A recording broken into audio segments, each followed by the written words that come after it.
Those who had arrested Jesus took him to Caiaphas, the high priest, in whose house the scribes and elders had gathered. But Peter was following him at a distance, as far as the courtyard of the high priest, and going inside, he sat with the guards in order to see how this would end. Now the chief priests and the whole council were looking for false testimony against Jesus, so that they might put him to death. But they found none, though many false witnesses came forward. At the last, 2 came forward and said, "This fellow said, 'I am able to destroy the temple of God and build it in 3 days.'" The high priest stood up and said, "Have you no answer? What is it that they testify against you?" But Jesus was silent. Then the high priest said to him, "I put you under oath before the living God. Tell us if you are the Messiah, the Son of God." Jesus said to him, "You have said so. But I tell you, from now on you will see the Son of Man seated at the right hand of power, coming on the clouds of heaven." Then the high priest tore his clothes and said, "He has blasphemed. Why do we need witnesses still? You have now heard his blasphemy. What is your verdict?" They answered, "He deserves death." Then they spat at his face and struck him, and some slapped him, saying, "Prophesy to us, you Messiah. Who is it that struck you?" Now Peter was sitting outside the courtyard. A servant girl came and said to him, "You also were with Jesus the Galilean." But he denied it before all of them, saying, "I do not know what you are talking about." When he went out to the porch, another servant girl saw him, and she said to the bystanders, "This man is with Jesus of Nazareth." Again he denied it with an oath, "I do not know the man." After a little while, bystanders came by and said to Peter, "Certainly you are also one of them, for your accent betrays you." Then he began to curse, and he swore an oath, "I do not know the man." At that moment the cock crowed. Then Peter remembered that Jesus had said, "Before the cock crows, you will deny me 3 times." And he went outside and wept bitterly. When morning came, all the chief priests and the elders of the people conferred together against Jesus in order to bring him about his death. They bound him, led him away, and handed him over to Pilate the governor. When Judas, his betrayer, saw that Jesus was condemned, he repented and brought back the 30 pieces of silver to the chief priests and the elder. He said, "I have sinned by betraying innocent blood." But they said, "What is it to us? See to it yourself." Throwing down the pieces of silver in the temple, he departed and went and hanged himself. But the chief priests, taking the pieces of silver, said, "It is not lawful to put them in the treasury, since they are blood money." After conferring together, they used them to buy the potter's field as a place to bury foreigners. For this reason, that field has been called the field of blood to this day. Then it was fulfilled and spoken through the prophet Jeremiah. And they took the 30 pieces of silver, the price of the one whom the price had been set, on whom some of the people of Israel had set the price. They had gave them the potter's field, as the Lord commanded me. Now Jesus stood before the governor, and the governor asked, "Are you the king of the Jews?" Jesus said, "You say so." But when he was accused by the chief priests and elders, he did not answer. Then Pilate said to him, "Do you not know how many accusations they make against you?" But he gave them no answer, not even a single charge, so that the governor was greatly amazed. Now at the festival the governor was accustomed to release a prisoner for the crowd, anyone whom they wanted. At this time they had a notorious prisoner called Jesus Barabbas. So after they had gathered, Pilate said to him, "Whom do you want me to release to you, Jesus Barabbas, or Jesus who had called Messiah?"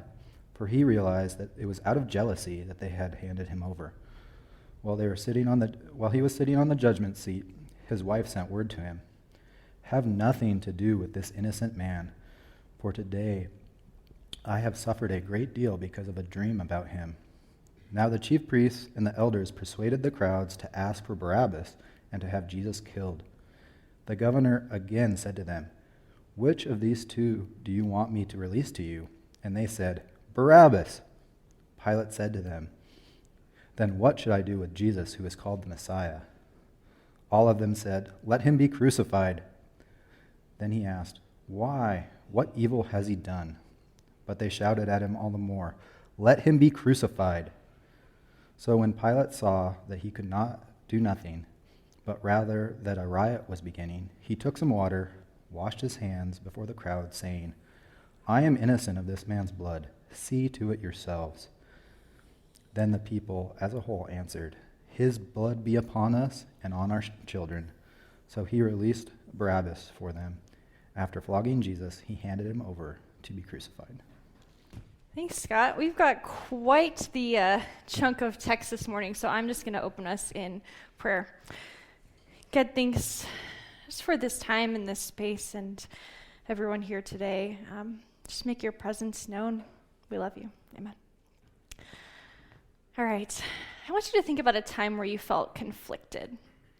It doesn't have to be a big conflict. Maybe you said something you shouldn't have said, or maybe you did something that you shouldn't have done, or you didn't do something that you maybe should have done.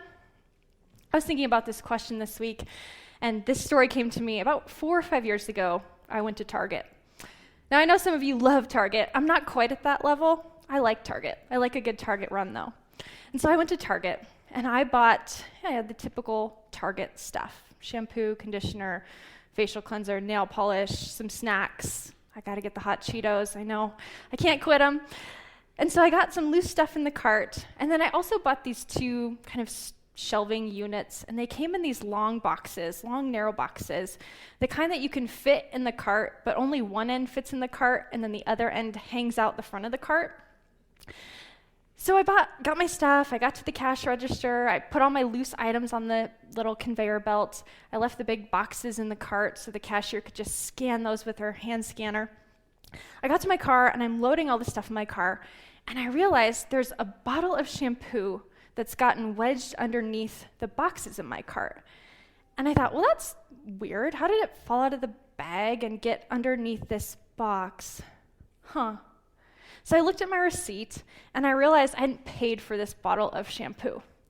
So I put all the stuff in my cart in the car, and I thought, okay, I got to go back in and pay for this bottle of shampoo.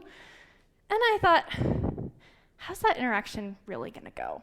I'm going to walk in, I'm going to walk back into Target, and I'm going to say, hey, I was in here earlier and I paid for all my stuff. Well, I thought I paid for all my stuff, but not this bottle of shampoo, so now I'm back. I made it to my car and now I'm back, and I want to pay for this bottle of shampoo. And I thought, I don't have the time or the energy for that. So I got in my car and I drove home. And even as I this was 4 or 5 years ago, and even as I tell this story this morning, it still causes some inner tension and some inner stress in me. And psychologists have a word for this inner state of tension, and it's called cognitive dissonance. So cognitive dissonance is a state of tension that happens when we hold 2 cognitions that are psychologically inconsistent. So that could be something like a belief or a behavior or an idea. In our Target story, I like to think that I'm a good citizen, and when I go into a store and leave with items, I've paid for those items. But my behavior in this instance shows a different story. So this stress that is caused from cognitive dissonance can be anything from a really minor discomfort all the way to some deep anguish and trauma, depending on what cognitions are being challenged and in what situations. So to take this a little bit further, how many of you know what I'm talking about when I say the Enneagram? Raise your hand. Oh, good, a lot of you. Perfect. So a few years ago, I took a class from Dr. Bruner, and it was called Awareness and Identity. And one semester, we had to go through the Enneagram. And if you're not familiar, I know most of you are, but if you're not familiar, really quickly, it's kind of this ancient tool that divides up personalities into 9 different types, and it basically shows us how different people engage and interact with the world and how they manage their emotions and that sort of thing. So I was pretty sure going into this class that I was an Enneagram 6. And after I read this paragraph that I'm going to read to you, I was 100% sure that I was an Enneagram 6. So this paragraph is from The Wisdom of the Enneagram. It's a textbook. And so I didn't put it up there so you can just listen. Until they get in touch with their own inner guidance, 6s are like a ping pong ball that is constantly shuttling back and forth between whatever influence is hitting the hardest. Because of this reactivity, No matter what we say about sixes, the opposite is often also true. They are both strong and weak, fearful and courageous, trusting and distrusting, group people and soloists, and on and on. It is the contradictory picture that is the characteristic fingerprint of sixes. They are a bundle of opposites. So what does a bundle of opposites or cognitive dissonance have to do with anything that we read this morning? So as I was reading this giant chunk of text for this morning, one thing kept standing out to me, and it was the story of Peter. And I think this idea of a contradictory picture or this bundle of opposite idea is all over Peter's story. So what do we know about Peter? We know Peter is one of Jesus' 12 disciples. We know that Peter is one of 3 disciples who were considered the closest to Jesus. I think it was Peter, James, and John. Were kind of this inner circle of disciples within the inner circle here. We first meet Peter in Matthew 4, I think it is. Peter and his brother Andrew are fishermen, and they are fishing on the Sea of Galilee. And Jesus walks by, and he says something like, "Follow me, and I will make you fish for people." And they follow them. And these 2 are some of the first disciples that Jesus brings with him into his ministry. What I like about Peter, and what I think a lot of people like about Peter, is he says the quiet part out loud. He speaks his mind.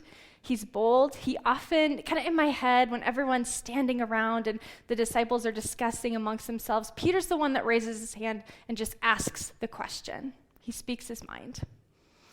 A few highlights from Peter's life.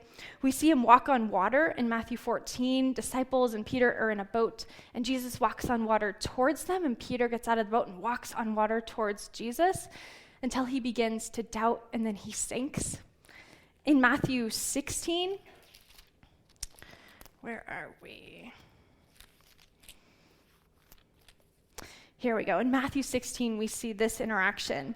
Jesus says to them, to the disciples, "But who do you say that I am?" Simon Peter answered, "You are the Messiah, the Son of the living God." And Jesus answered to him, "Blessed are you, Simon, son of Jonah, for flesh and blood has not revealed this to you, but my Father in heaven.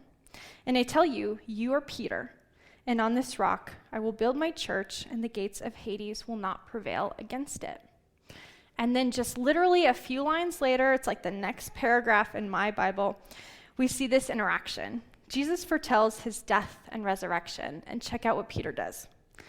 Peter took him aside. Peter takes Jesus aside and begins to rebuke him, saying, "God forbid it, Lord. This must never happen to you." But he turned to Peter and said, "Get behind me, Satan. You are a stumbling block to me, for you are setting your mind not on divine things, but on human things." So already we can sort of see this contradictory picture playing out in Peter's life. Just a few more points from Peter's life. A few weeks ago, Lexi talks about the transfiguration, and Peter came up quite a bit in her message. Last week, Justin had the section of text where they were in Gethsemane, and there were a few disciples falling asleep, and they were told to take watch with Jesus. Peter was one of those guys. And then that brings us to this morning, where we see in the midst of this section of text that Scott read, we see Peter denying Jesus 3 times. He denies him twice in front of 2 different servant girls. He denies him once, just says to the bystanders standing around. He weeps bitterly, and this is the last that we hear from him in Matthew's gospel. So a few things that stood out to me just in this section. One, I have to point out the role that women play in the last week of Jesus' life. Because it seems we know that women were important to Jesus' ministry. We know that they were followers of Jesus. And it seems like, to me, women show up in the last week of his life, often in the margins of the story, yes, but they have a way of speaking truth into what is happening. And Pilate's wife is this perfect example of this. While Pilate, was sitting on the judgment seat, his wife sent word to him, "Have nothing to do with that innocent man." She recognizes that he's innocent. And here we have a couple of servant girls. Now, what do we know about ancient Israel at this time? Who has power in ancient Israel? Who has status in ancient Israel? certainly not servants, and certainly not girls or women. I think this contrast between Jesus, we see Jesus who's brought before arguably some of the most powerful individuals at this time in Israel. He's confronted with a lot of power, and he's holding his own. And then right after that, we see Peter, and he's confronted by arguably the least powerful people in Israel at this time, 2 servant girls. And what does he do? He folds so fast. He throws in the towel real quick. Another thing from this section that I just thought was interesting was as Peter is denying Jesus, he never uses his name. The first time he says, "I don't know what you're talking about." And then he repeats, "I do not know the man. I do not know the man." I don't know if that's worth reading into or looking at. I don't know. I just thought it was like an interesting little tidbit. So why does Peter deny Jesus? Why? What's going on here? I read a bunch of commentaries, I don't know, half a dozen commentaries just on this section to kind of figure out this answer to this question. Why does Peter deny Jesus? What's going on here? And there were 3 different threads that came out for me that I wanted to just talk about a bit this morning. The first one is this. It's possible that Peter denies Jesus because seeing Jesus beaten and mocked and arrested and tormented doesn't fit Peter's idea of who the Messiah should be. Maybe he's afraid, maybe it makes him uncomfortable. And he's following at a distance because he's not quite sure if he wants to fully commit himself. He wants to wait and see how this plays out before he's fully on board. That could be one reason. The second reason is this. It's possible that Peter was following Jesus as closely as he could. Peter wasn't a part of this religious elite or this powerful group of people. He was hanging out with the rebel, with Jesus.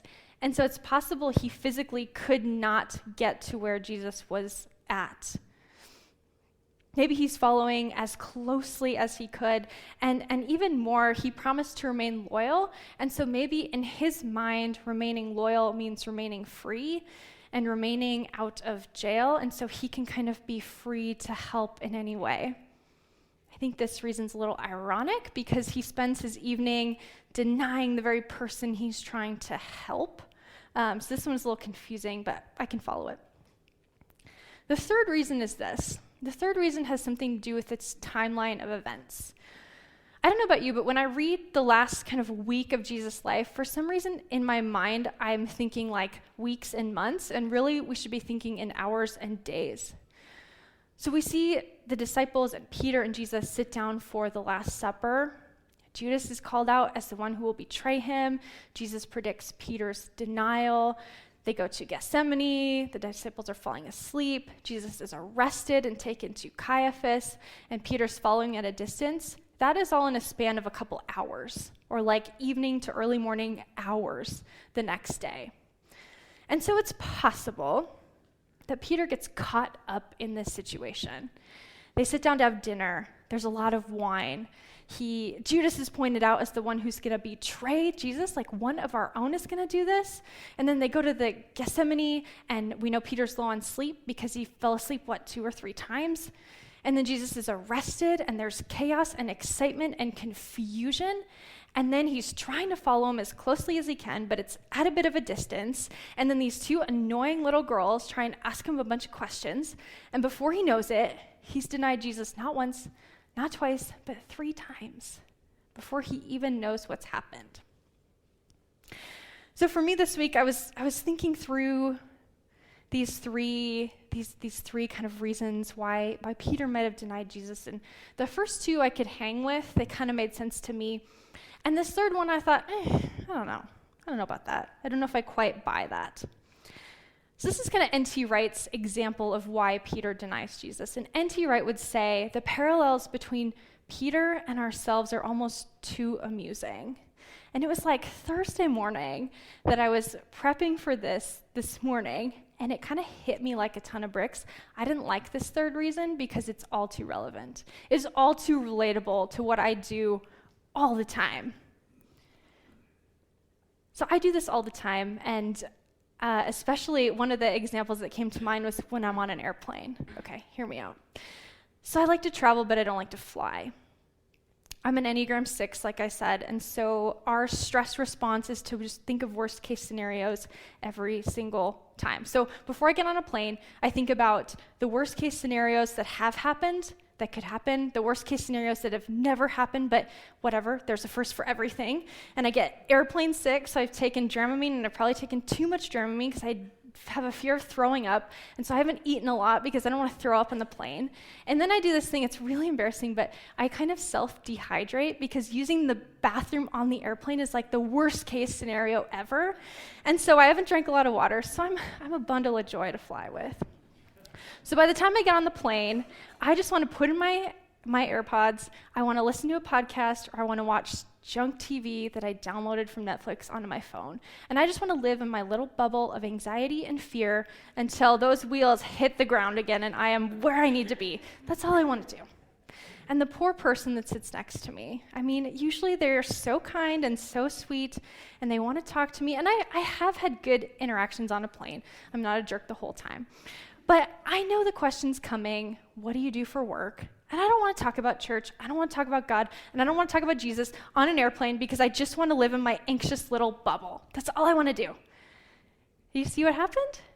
I got caught up in my fear, my anxiety, my physical desires and needs and wants. And before I've even had a conversation with someone, I've denied Jesus so many times. So I think N.T. Wright is correct in that we get caught up in our physical kind of thought patterns and loops and our anxieties, and we deny Jesus kind of in our lives before we even kind of think about it. So Peter denies Jesus, he weeps bitterly, and this is the last we hear from him in the Gospel of Matthew. But we know Peter's story doesn't end here. We know that if you read the Gospel of John's account of the Gospel, there's this really interesting interaction between Jesus and Peter after Jesus is resurrected. Peter and a few disciples are on a boat, and Jesus appears on the shore. And when Peter notices it's Jesus, he doesn't wait for them to row in. He just jumps in and swims to the shore. And Peter and Jesus have this kind of really interesting interaction.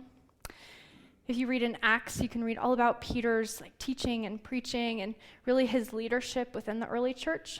Paul wrote that Peter was a pillar of the early church. And then in 64 AD, under Emperor Nero, he is crucified. And church tradition says that Peter didn't feel worthy to die the same way as Jesus, and so he was crucified upside down. So we kind of flew over Peter's life at kind of 30,000 foot level here. But how would you describe Peter? Knowing what you know, what are some words that you would use to describe Peter? Just shout it out. You can yell at me. What do you think? Bold, yeah. Bold. He was. A hypocrite, yeah. Yeah. Impulsive, sure. So this is my list. As I was thinking about how I would describe Peter, I think Peter is loyal and disloyal. I think he's present and distant. He's a follower and a leader. He's courageous and he's a coward. He denies Christ and he declares Jesus the Messiah. He's selfish and he's giving. And I think all of what you said is really relevant too. And when I wrote this list, I actually said out loud to myself, this guy is all over the place. Oh, he's a bundle of opposites. He's so stinking human and he's so stinking relatable. I mean, fill in your descriptors to that list. I'll fill in mine. Sometimes I'm an awesome spouse. Sometimes I'm a terrible spouse. Sometimes I'm a kind and generous friend. Sometimes I'm a distant and annoying friend. Sometimes I'm really selfish with my money. Sometimes I'm generous. Sometimes I'm a fun and engaging coworker. Sometimes I'm sarcastic and really grumpy. So fill in your descriptors. Take your pick. I think this is why Peter's story stood out to me. Just like N.T. Wright said, I mean, the parallels between Peter and ourselves are just too amusing. So going back to this question, why does Peter deny Jesus? I think I would answer that with my own question. Why do we, as Jesus followers, sometimes not look a thing like Jesus? I look nothing like Jesus on an airplane, not even close. Why do we, as people who know and love Jesus, sometimes behave or act in ways that are far from Christ-like? So I'm just going to wrap up. The band, you guys can come back up, and the ushers, you can get ready for communion. I just have like 30 more seconds, and then we're going to take communion. So I guess my main point, Justin and Lexi have been pushing me all week. What's your main point? What's your main point? And I think I've got my main point. Peter was arguably one of the closest people to Jesus when he walked the face of the earth. He was part of this inner circle in the inner circle. And Peter was kind of a mess. He was all over the place. And you know what? Jesus wasn't surprised. He knew Peter was going to deny him. He knew all of that was going to happen. He knew Peter's weaknesses and his shortcomings and his downfalls. But I love Jesus' response to Peter. He responds with compassion. He responds with love, and he draws him in closer. And so I think the same goes for us. Like, Jesus isn't surprised by our weaknesses or our shortcomings or our screw-ups. I think his response to us is the same too. I believe Jesus loves us. Jesus loves you. And he's beckoning us to draw in closer. Thanks for listening. If you'd like to learn more about Narrate Church, find us online at narratechurch.org or look us up on Facebook or Instagram.